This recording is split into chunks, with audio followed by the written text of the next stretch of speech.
Assalamualaikum warahmatullahi wabarakatuh.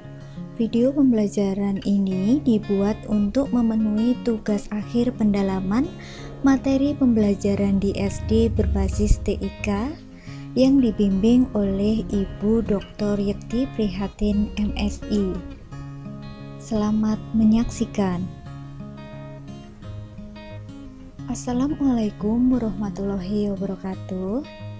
Halo anak-anakku, apa kabar kalian hari ini? Semoga kalian dalam keadaan sehat walafiat dan tentunya masih semangat ya dalam belajar. Nah, jangan lupa sebelum kita mulai belajarnya, kita terlebih dahulu berdoa. Berdoa mulai, berdoa selesai. Nah, anak-anak, hari ini kita akan belajar tema 2, subtema 1 kelas 5, mata pelajaran ilmu pengetahuan alam. Kompetensi dasarnya menjelaskan organ pernapasan dan fungsinya pada hewan dan manusia, serta cara memelihara kesehatan organ pernapasan manusia. Tujuan pembelajaran hari ini, yang pertama, setelah melihat video pembelajaran, siswa dapat menjelaskan pengertian bernapas dengan benar. Yang kedua, melalui video pembelajaran, siswa dapat menjelaskan organ pernapasan manusia beserta fungsinya dengan benar. Nah, kita langsung mulai ya belajarnya. Nah, anak-anak, apakah kalian tahu apa itu bernapas? Hayo, siapa yang tahu? Iya, bernafas adalah proses mendapatkan oksigen dari udara saat menghirup nafas dan mengeluarkan karbon dioksida saat menghembuskan nafas. Nah, itu tadi adalah pengertian dari bernafas. Apa sajakah organ pernapasan manusia? Nah, yuk kita simak bersama-sama ya. Yang pertama, rongga hidung.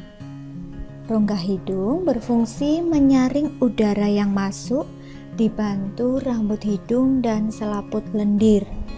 Yang kedua, faring menyalurkan udara ke laring. Yang ketiga, laring menghubungkan faring dan trakea. Yang keempat, trakea fungsinya menyaring udara dengan bantuan rambut getar. Yang kelima, bronkus berfungsi mengalirkan udara ke paru-paru. Dan organ yang keenam yaitu alveolus, tempat pertukaran oksigen dan karbon dioksida. Dan organ utama pernapasan manusia yaitu paru-paru. Itu tadi adalah organ pernapasan pada manusia. Nah, untuk lebih jelasnya, kalian perhatikan video berikut ini. Halo teman-teman, pembahasan kita kali ini tentang sistem pernapasan pada manusia, yaitu suatu sistem yang tujuan utamanya menyediakan oksigen untuk proses metabolisme tubuh. Nah, untuk memahami sistem pernapasan secara utuh, kita harus mengenal bagian-bagian dan fungsi dari penyusun sistem pernapasan. Kita mulai dari yang pertama, yaitu hidung. Nah, udara pertama kali masuk ke saluran pernapasan melalui lubang hidung dengan mekanisme inspirasi. Di rongga hidung, udara kemudian disaring oleh rambut-rambut hidung dari partikel-partikel debu yang menyertai udara yang masuk. Nah, selain itu, udara juga akan dihangatkan dan akan dilembabkan agar sesuai dengan suhu tubuh. Dari rongga hidung, udara selanjutnya mengarah ke faring, yaitu persilangan tempat jalur udara dan makanan bertemu. Jadi, pada faring ini adalah tempat dilaluinya udara pernapasan dan makanan yang berasal dari mulut. Setelah melalui faring, udara akan memasuki laring. Di belakang lidah dan di depan laring terdapat epiglotis yang berfungsi mengatur masuknya udara dan makanan ke salurannya masing-masing.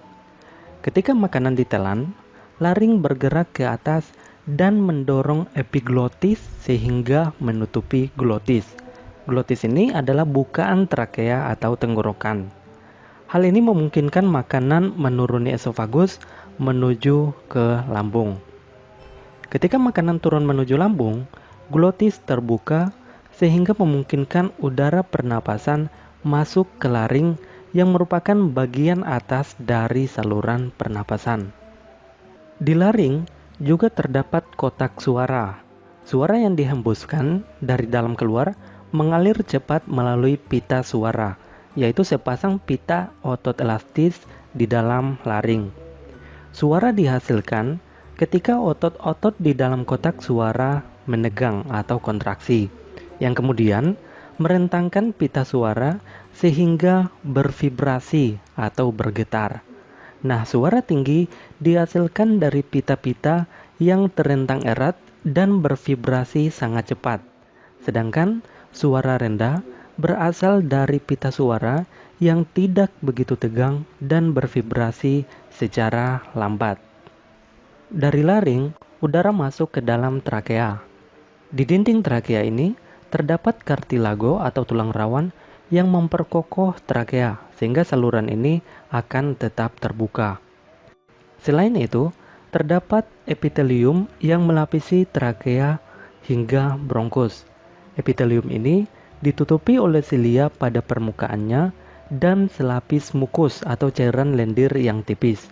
Nah, mukus ini berfungsi untuk memerangkap debu, polen, dan kontaminan-kontaminan kecil lain yang lolos dari rongga hidung.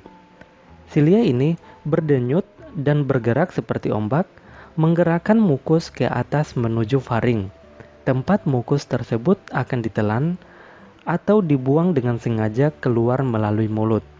Proses ini dinamakan eskalator mukus, yaitu proses yang memainkan peran penting dalam membersihkan sistem pernapasan.